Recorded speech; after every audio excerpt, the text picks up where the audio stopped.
I never imagined one conversation, just one quiet moment, could shatter everything I believed about myself, about my son, about loyalty. It's strange how life can feel completely normal 1 second, and then, suddenly, everything flips upside down, leaving you lost, confused, wondering how you even got there. That evening was supposed to be special. My son Jake was finally getting recognition at his job. I remember feeling so proud, but deep inside, I was struggling. My husband had left me months ago, and ever since, I'd felt invisible. Forgotten.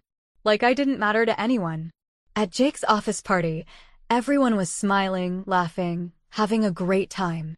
But me, I just stood there, awkwardly holding a glass, feeling completely out of place.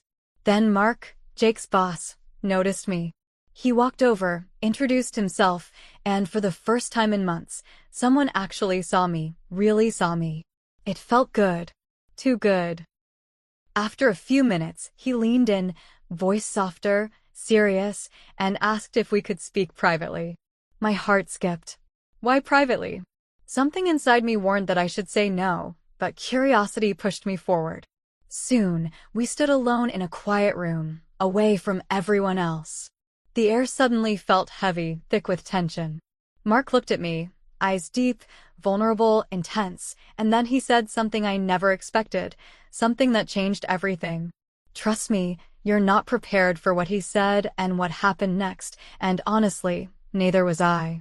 So please, take a moment now and subscribe to Heartfelt Tales Unfold, because you're about to discover just how deeply hidden secrets can change lives forever. I stood there frozen, my heart beating so loudly I was sure Mark could hear it. He held my gaze for a long moment before finally speaking. Angela, he said softly, almost cautiously, I've noticed how uncomfortable you've looked tonight. I just wanted you to know. You don't have to feel invisible here. I see you. His words took me by surprise. It wasn't what I expected. They were simple, yet they touched something deep inside me, something raw and vulnerable. I felt tears sting my eyes, embarrassment and relief mixed together. For so long, I'd felt unseen, ignored. Just hearing those words from someone, anyone, felt like rain after a long drought. I looked away quickly, afraid he'd see too much in my eyes. Thank you, I managed quietly. He moved a bit closer, not too close, just enough to feel the warmth radiating from him. I mean it, he continued gently.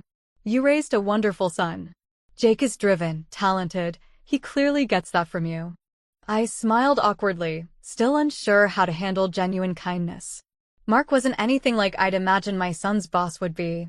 He was older, probably late 40s like me, but carried himself with a quiet confidence I hadn't seen in a long time. His voice was reassuring, almost comforting, yet there was something beneath the surface, something slightly dangerous, a hidden intensity that drew me in without meaning to. We stood in silence for a moment, the quiet humming between us, heavy and charged. He broke it first, smiling softly. Listen, Angela.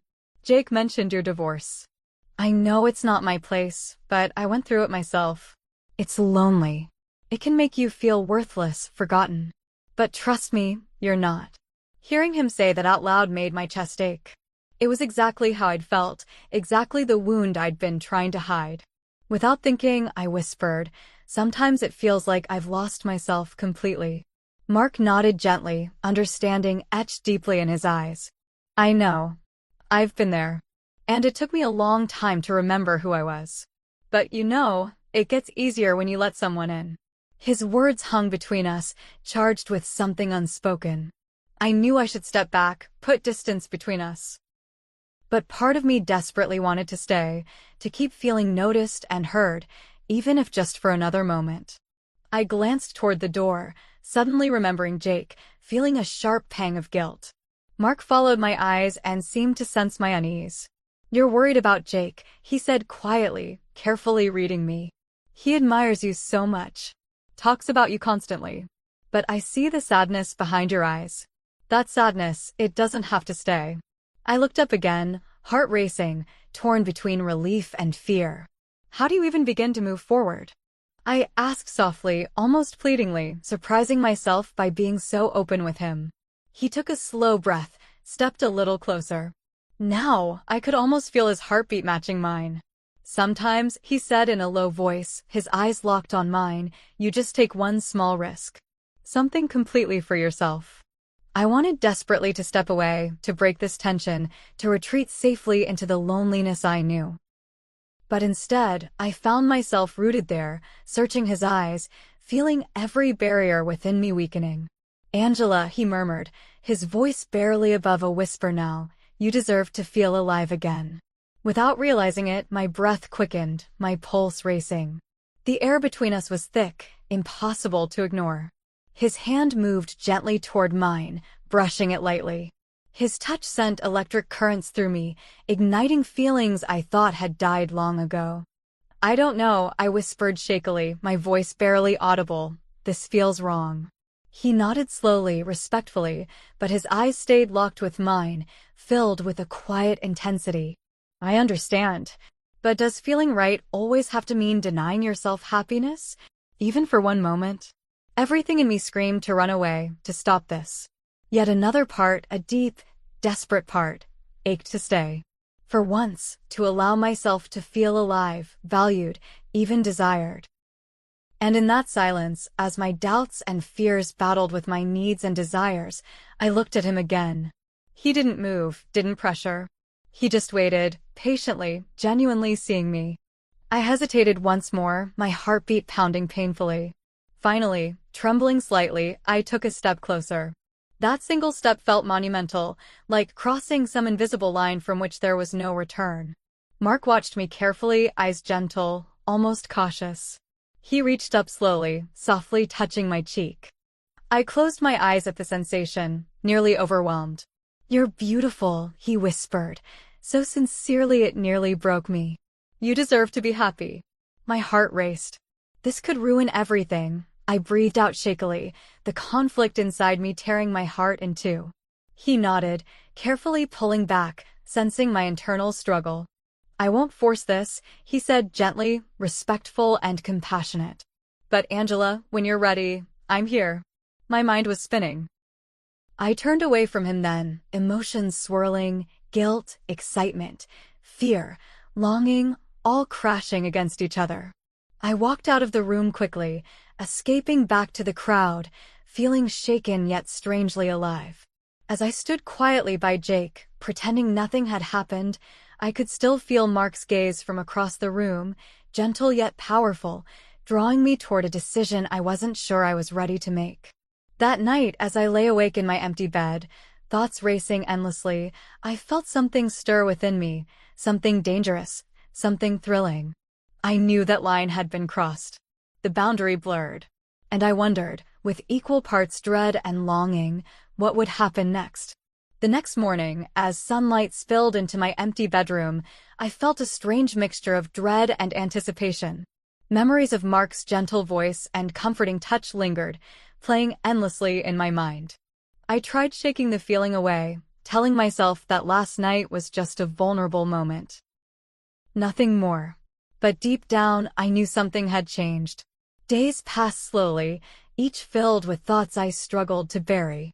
I went through the motions of daily life, preparing meals, cleaning the house, yet constantly haunted by Mark's eyes, his words, the way he made me feel seen for the first time in so long.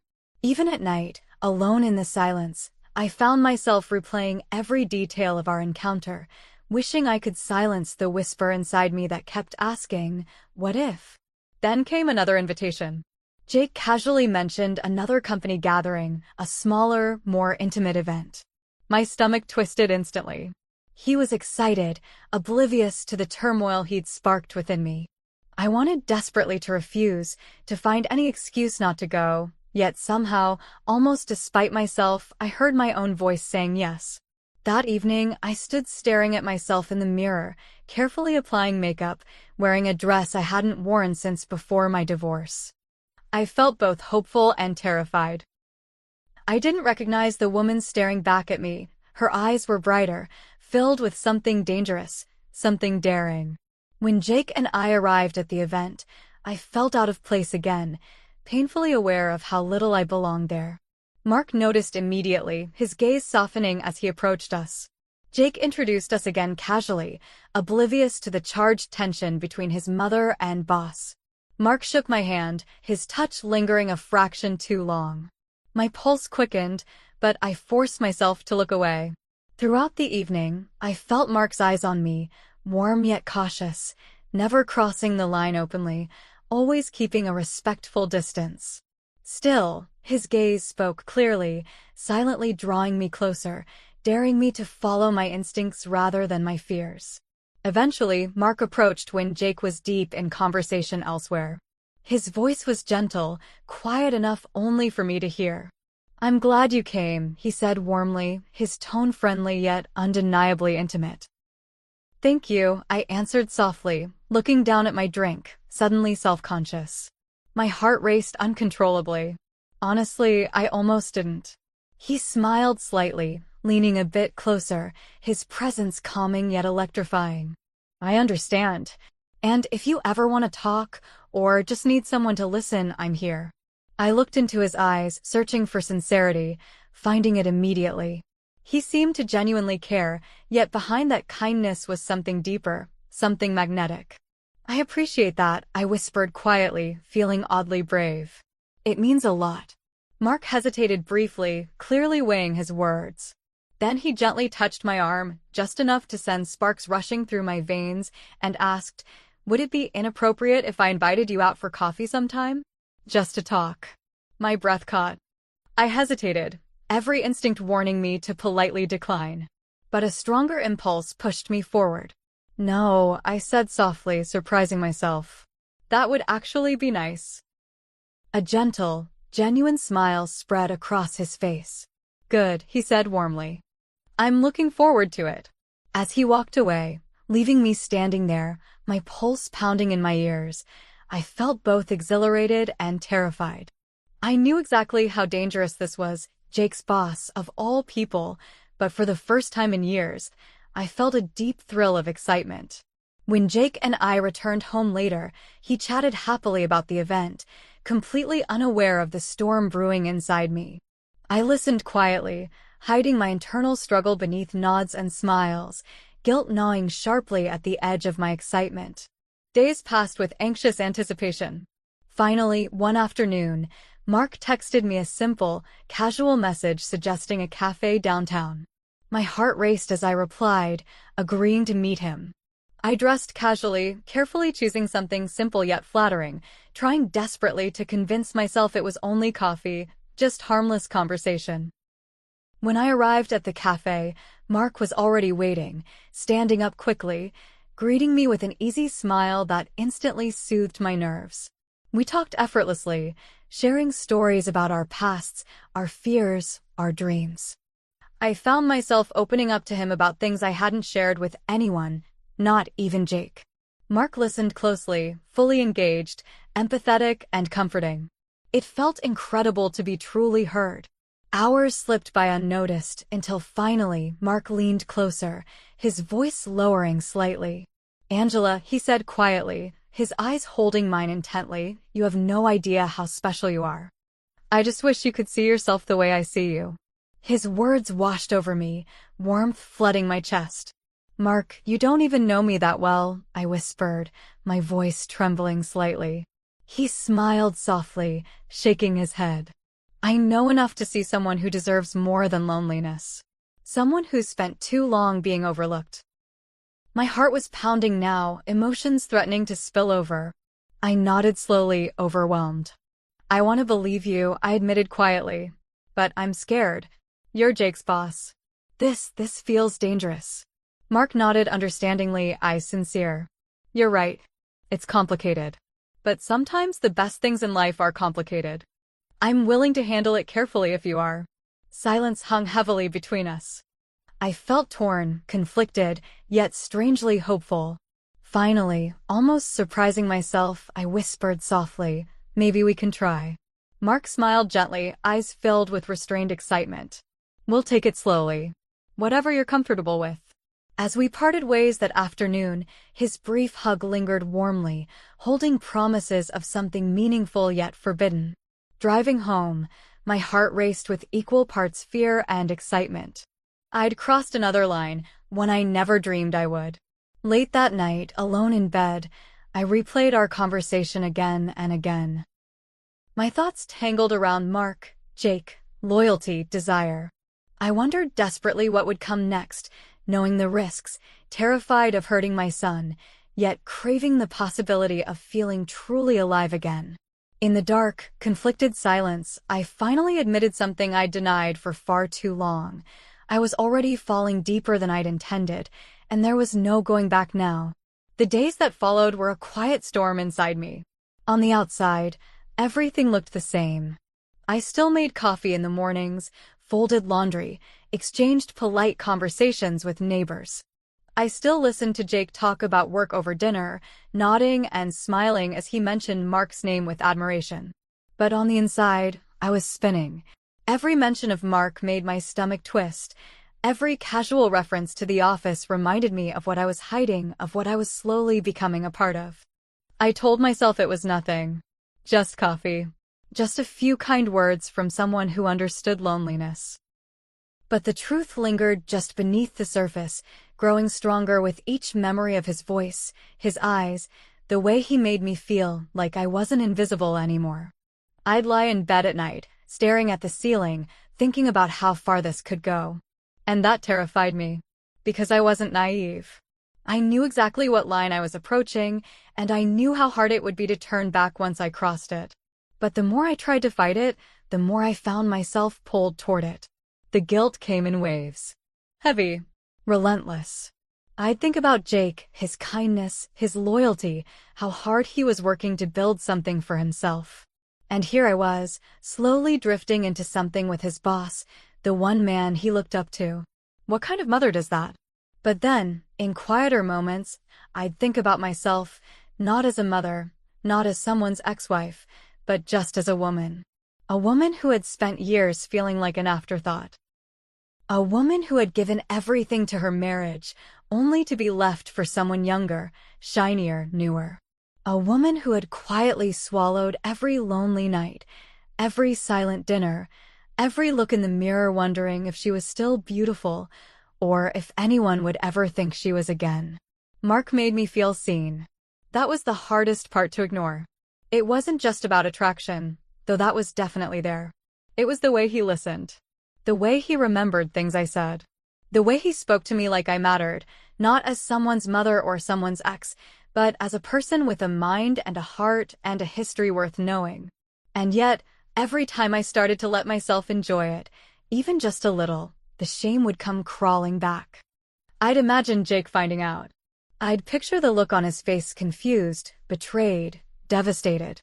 I couldn't bear the thought. So I kept everything inside, bottled up behind polite smiles and practiced silences.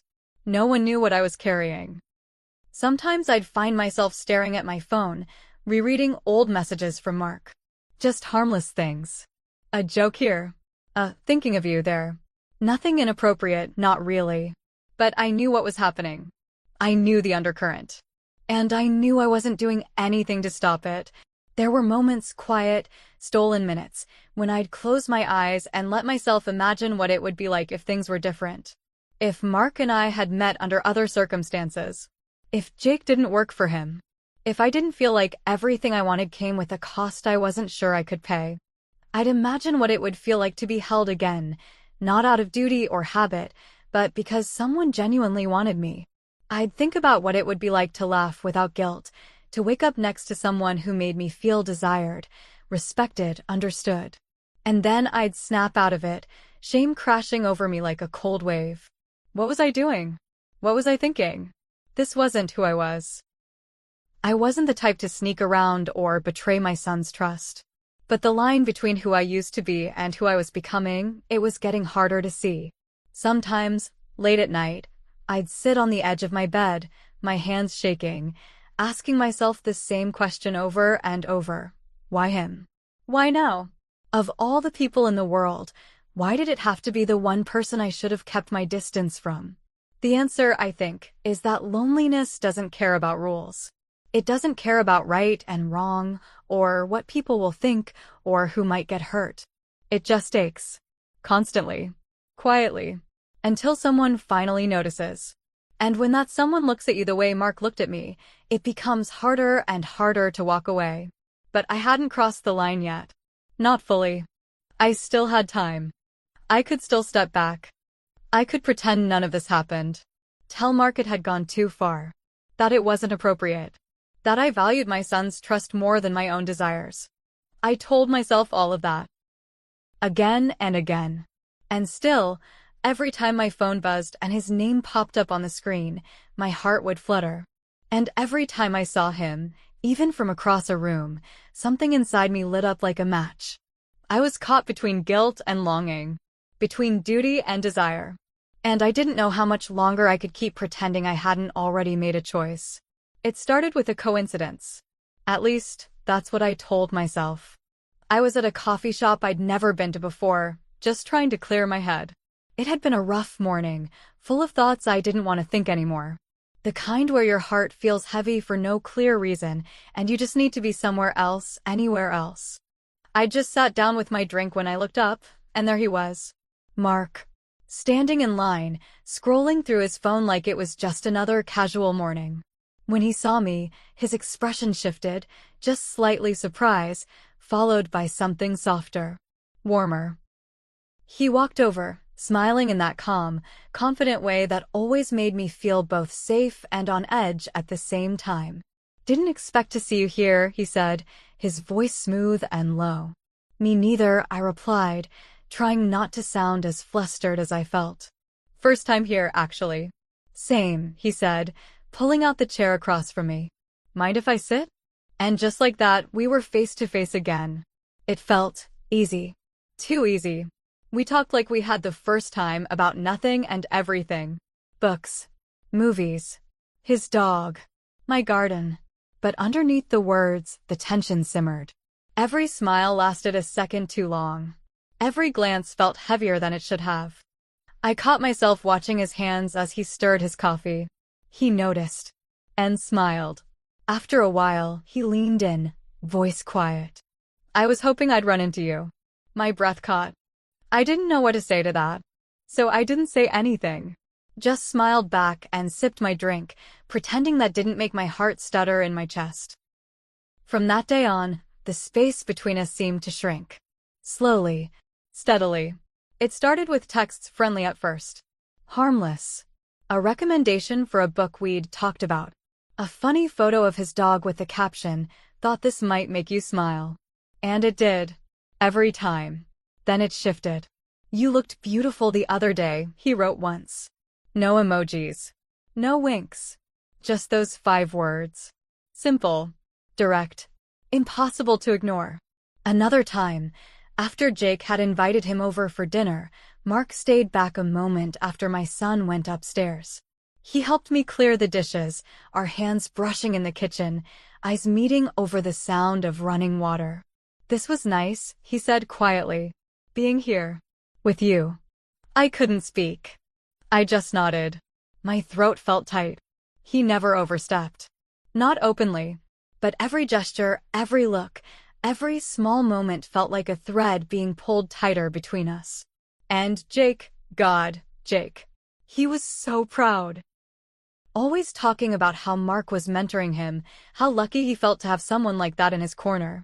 "He's the reason I'm being considered for that new project," he told me one evening, eyes bright. "Mark says I've got real potential."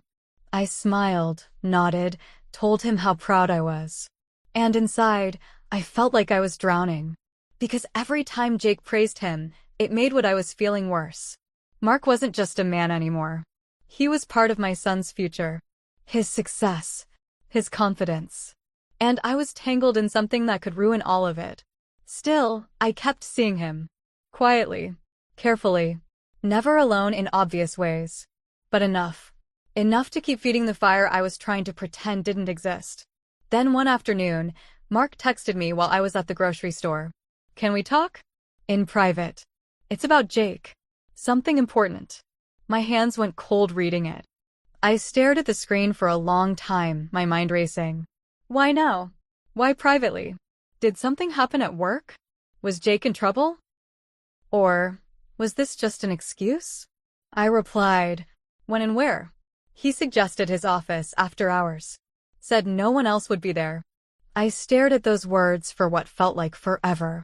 My instincts were tangled, half of me screaming to back away, the other half already craving whatever came next. That evening, I stood outside his building, my hands shaking as I waited by the door he told me to use. He opened it himself, wearing a soft gray shirt, sleeves rolled up. His expression was unreadable. Serious, but not cold. "Thanks for coming," he said, stepping aside. I walked in, my heart pounding. The office was quiet, desks empty, lights dimmed. It felt strange seeing the place without the usual noise, without people bustling around. It felt intimate. Private. Too private. He led me to a smaller room off the main floor. Glass walls. Soft lighting. A couch in the corner. The kind of space meant for one-on-one meetings, for conversations that weren't meant to be overheard. I sat down slowly, my nerves on edge. "So, what's going on?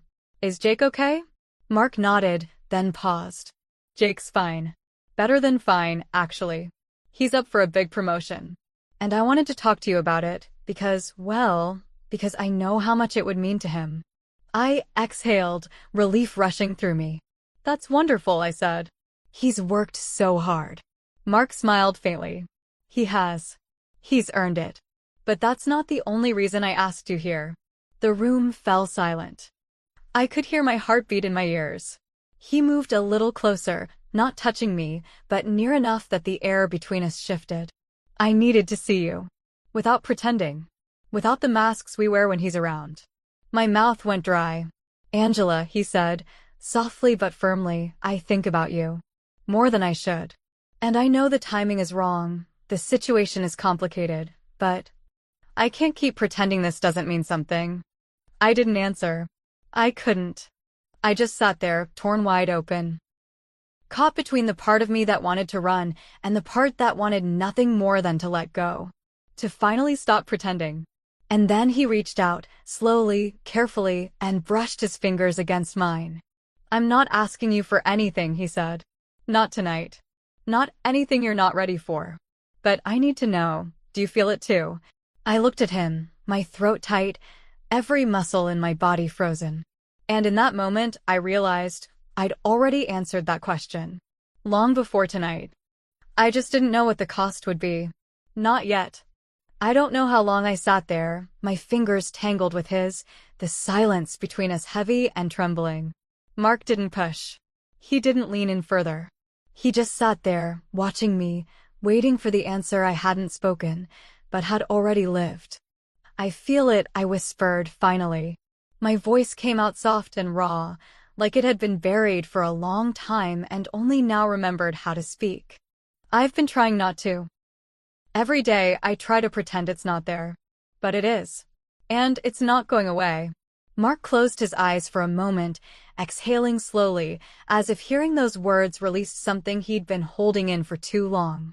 When he opened them again, his expression had changed, still tender, but more vulnerable now, like something inside him had cracked open. "I'm not good at this," he said quietly. "I've made mistakes. A lot of them. My marriage fell apart because I stopped trying. I got too used to living like I didn't need anyone. But then you showed up. You were just supposed to be Jake's mother, and instead, you became this thing I couldn't stop thinking about. This light, this presence that reminded me I was still human. Still capable of feeling something real." I didn't speak. Couldn't. The lump in my throat was too big, the ache in my chest too deep. He continued, his voice lowering into something almost pained. "I wake up thinking about you. I look for excuses just to see you, hear your voice. I try to keep it professional, for Jake's sake, for yours. But it's eating me alive. I can't keep doing this halfway." My eyes burned. I looked down at our hands, his thumb gently brushing against my knuckles, and I wanted to pull away, but I didn't. "I'm scared," I said, my voice breaking. "I don't know what this is. I don't know what happens if we cross that line. If Jake finds out, I could lose him. Mark nodded, his expression serious, full of regret and longing all at once. I know.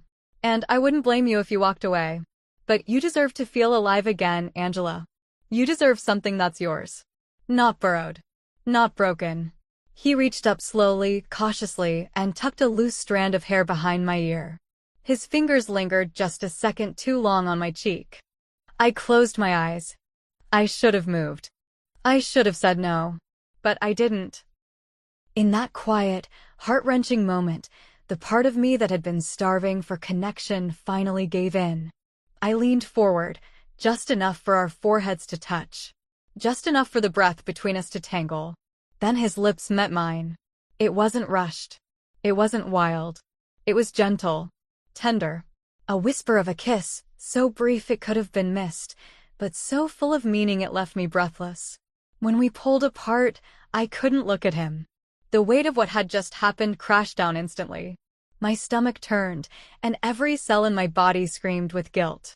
I stood up, stumbling slightly, backing away as if distance could undo what had just been done. I shouldn't have come, I said, my voice shaking. I shouldn't have, God. What did I just do? Mark stood too, his face pale but calm. He didn't try to stop me. He didn't chase me. He just looked at me with a kind of quiet heartbreak. You don't have to run from this, he said softly. I betrayed him, I snapped, hugging my arms to my chest. I betrayed my own son. For what? For one moment of weakness. Mark took a step forward, but kept his distance. It wasn't weakness, Angela. It was truth. Maybe ugly. Maybe messy. But real. I shook my head, backing toward the door. My mind was spinning. Jake's face flashed before my eyes. His laughter. His trust. All of it. Now tainted by this thing I couldn't undo. Mark's voice stopped me just as I reached the door. Calm, steady, but soaked in finality. We can't pretend this didn't happen. I froze. Those words hung in the air like smoke, clinging to everything. I turned the handle, walked out, and didn't look back. But his words followed me. All the way home. All through the night. We can't pretend this didn't happen. I barely slept that night. Every time I closed my eyes, I saw Jake's face. Smiling, innocent, trusting, and then it would twist into something else, confused, hurt, betrayed. My mind kept replaying the kiss over and over, like some cruel loop I couldn't escape. I kept hearing Mark's voice, we can't pretend this didn't happen. But I wanted to pretend. I wanted to shove it so far down into myself that it couldn't breathe. I wanted to wake up and go back to being just a mother, just someone who never crossed a line. But the truth wouldn't let me. The next morning, Jake came downstairs like any other day, messy hair, coffee mug in hand, scrolling through his phone. I smiled at him, trying to look normal, but I could already feel the shift. The space between us. My guilt was too loud. It changed the air around me. Made it harder to breathe. Morning, he said, not looking up. Morning, I replied, my voice too soft. Too careful. He looked up at me then, squinting. You okay? I nodded too quickly. Yeah, just tired. He nodded and turned back to his phone. And just like that, the moment passed. But it didn't feel right. It felt like he knew something. Like maybe somehow, he could feel it too. That something between us had shifted. All day I tried to keep busy. Laundry. Cleaning. Grocery list. Anything to keep my mind from going back to that room, to that kiss, to the way Mark's eyes had looked when I turned away from him. But no matter what I did, I couldn't shake the weight pressing down on me. And it wasn't just guilt, it was fear. Fear that Mark might say something. Fear that Jake would notice how strange I'd become. Fear that somehow, some way, the truth would crawl out of me when I wasn't paying attention. That evening, Jake was quiet. Not in a dramatic way, just off. Distracted. Like he was thinking about something. I watched him carefully, every movement, every pause, reading too much into everything. You sure everything's okay? I asked, trying to sound casual. He looked up, almost startled. Yeah. Why? You've just been kind of quiet. He shrugged. Long day. I nodded, pretending that answer satisfied me. But inside, I was spiraling. Every silence felt suspicious. Every glance felt like a test. The next few days were worse. My anxiety started to live under my skin. I could feel it pulsing there, humming through my chest. Every time my phone buzzed, I panicked it would be Mark. And when it was him, I didn't answer. I couldn't. I wasn't ready to face him again. I wasn't ready to hear his voice and feel all of it flood back into me. I kept telling myself I had to let it die. That whatever we'd started couldn't go any further. But even while I ignored his messages, I found myself checking my phone constantly. Hoping, dreading, waiting. Then, one night, Jake came home later than usual. He was tense. I could see it in the way he dropped his keys, the way he exhaled too loudly as he sat on the couch. "You okay?" I asked, heart hammering. He stared at the floor for a moment before answering. "Just weird energy at work today." My stomach flipped. "Weird how?" He shook his head. "I don't know. Mark was kind of off. Normally he's really chill, but today he barely looked at me. It was like something was wrong, and I couldn't figure out what. I felt like I was going to be sick." I forced a casual tone. "Maybe he's just dealing with something personal." Jake nodded, distracted. "Yeah, maybe." Still felt weird, though. He's not usually like that. And then, quietly, almost like he didn't want to say it, "You haven't seen him or anything lately, have you?" I froze. The question hung there like a trap. I could hear my own heartbeat pounding in my ears. No, I lied. Why would I?" He shrugged quickly, brushing it off. "Just wondering. You two seemed kind of familiar at that dinner." My skin prickled. "Oh!" "No," I said, trying to laugh. He was just being polite. Jake didn't say anything. He just looked at me for a moment. Too long, and then nodded slowly. "Yeah, probably." After he went upstairs, I sat alone in the quiet, the weight of everything pressing in on me. It felt like I was walking a thin wire, one wrong word away from falling completely. And the thing that scared me most? I wasn't even sure I wanted to stay balanced. Every part of me was exhausted from pretending, from burying what I felt, from living in a lie I'd helped create. But the thought of losing Jake, of seeing the light go out in his eyes because of me, that was the part one couldn't live with. So I stayed silent. I deleted Mark's messages. I avoided his calls. I smiled when Jake talked, even when it broke me. I told myself I was protecting him, protecting everyone. But the truth was, I wasn't protecting anything. I was just waiting. Waiting for the moment everything came crashing down. Because deep down I knew, it wasn't a matter of if. It was when. Some nights, I lie in bed with the lights off, staring at the ceiling, wondering what kind of woman I've become. It's a quiet kind of torment, the kind that wraps itself around you slowly, until it's part of your breath, your bones, the way you move through the day. I smile, I cook dinner, I ask Jake about work, and all the while I'm carrying this thing inside me. This secret that sits like a stone on my chest, heavy and unmoving. I never set out to be this person. I didn't wake up one day and decide to betray my own son. But somehow, in a series of small, almost invisible steps, I crossed a line. One conversation. One touch. One kiss. And now I'm standing in the wreckage of choices I made quietly, privately, and cowardly. And what eats at me the most, what won't let me sleep, is that for a moment, a brief, fleeting moment, it felt good. That's the part one hate myself for. The part one can't forgive. Because it wasn't just a mistake. It was a moment where I let myself believe I deserved something. Something warm. Something human. After years of being overlooked, discarded, left behind by a man who traded me in for a newer version of the life we built together, I wanted to feel like I mattered. Mark made me feel that. He looked at me like I was still someone worth seeing. Someone worth choosing. And I fell into it, not because I didn't know better, but because I was starving for it. For affection. For acknowledgement. For something that was mine. But how do you hold on to something like that when the cost is your own child's trust? Every time Jake looks at me now, I feel like I'm lying to him with my eyes. He doesn't know, and yet, sometimes, I think he feels it. Like some part of him is starting to sense the shift, the distance I keep trying to deny. I've caught myself thinking about telling him, sitting him down, laying it all out, the truth, the shame, everything. I imagine myself doing it over and over. His face. The pause. The silence after the words land. And I always stop there. Because I don't know what happens after that silence. I don't know if he forgives me. Or if I watch him walk away and never come back. He's all I have left.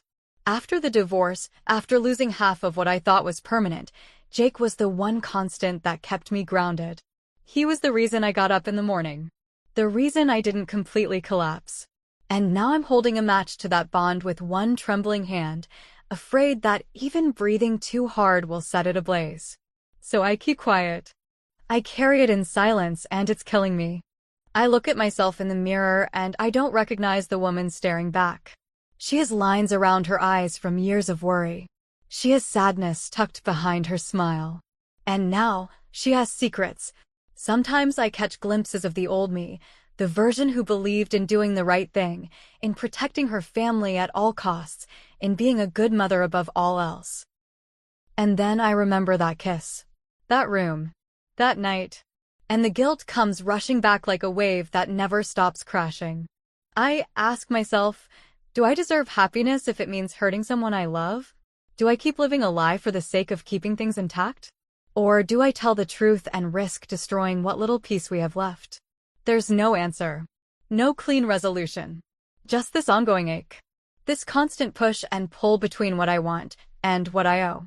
And the worst part is knowing that no matter what I choose, I lose something. If I stay silent, I keep my son, but I lose myself. If I confess, maybe I reclaim some part of my soul, but I might lose the only person who's ever truly needed me. I don't know how to live with either version. So I keep moving. Day by day. Moment by moment. Smiling when I need to. Laughing when it's expected. And inside, I carry the weight. Quietly. Carefully. But it grows heavier with every heartbeat. And I don't know how much longer I can hold it. If you've ever found yourself caught in that space between loyalty and desire, if you've ever loved someone so deeply and still found yourself wanting something, or someone, you knew you shouldn't, then maybe you'll understand what I'm going through. Because I don't know what's right anymore. I don't know if silence is protection or betrayal. I don't know if confessing is bravery or selfishness. All I know is that I'm torn. Split right down the middle. Between the mother I've always tried to be, and the woman I forgot I still am.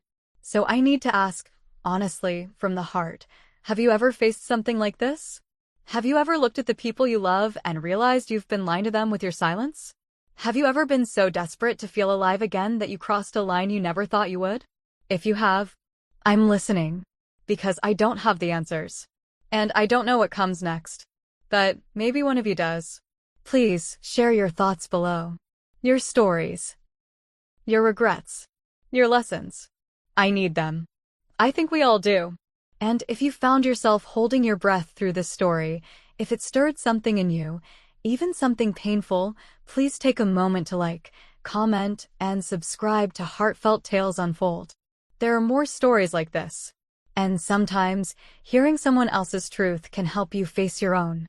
I've learned something through all of this, something I wish I'd understood sooner. Loneliness is quiet, but it's dangerous. It doesn't scream or beg for attention, it waits. It waits for the moment when your guard is down, when you're vulnerable, when you're just tired enough to reach for something warm. And if you're not careful, it becomes your compass. Your excuse. Your ruin. I didn't set out to hurt anyone. But pain has a way of multiplying when you try to hide it. I tried to bury my emptiness. And in doing that, I stepped into something I can't undo. I've also realized how powerful emotional wounds can be. Especially the ones we carry in silence. They fester. They cloud your judgment. And if you don't face them, they'll lead you to decisions you never thought you were capable of. I still haven't told Jake. I don't know if I ever will. Sometimes I rehearse the words in my head, imagining his reaction, his silence, his disappointment. Other times, I convince myself I'm protecting him by keeping it buried. But the truth is, whether I speak it or not, it's already changed everything. It's changed me. And maybe that's the most painful part. Because in moments of weakness, we realize who we truly are. Perhaps too late.